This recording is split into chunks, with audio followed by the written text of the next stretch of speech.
Hi, I am Carmen with eXp Realty NWA branch here in Northwest Arkansas, and I want to warn you about the most expensive real estate scam happening right now.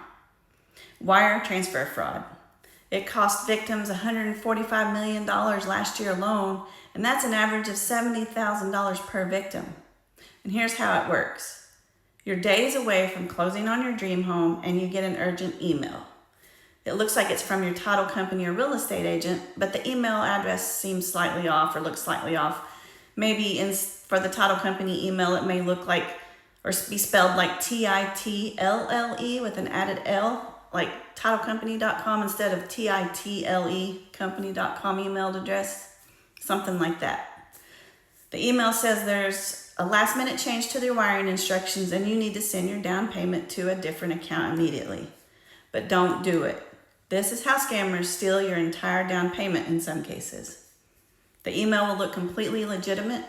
It'll have professional letterhead, proper terminology, and even create urgency about your closing deadlines. But here's what you must do.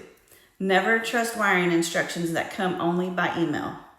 Always call your title company or your agent directly using a phone number that you've already talked to them on or that you have verified independently. And get those wire instructions confirmed in person or over the phone before you send a single dollar. 1 in 4 home buyers encounter suspicious activity during closing, so don't become the next victim. And if you're buying or selling a home and you want to protect your investment, then let's talk about how to close safely. Just give me a call or text.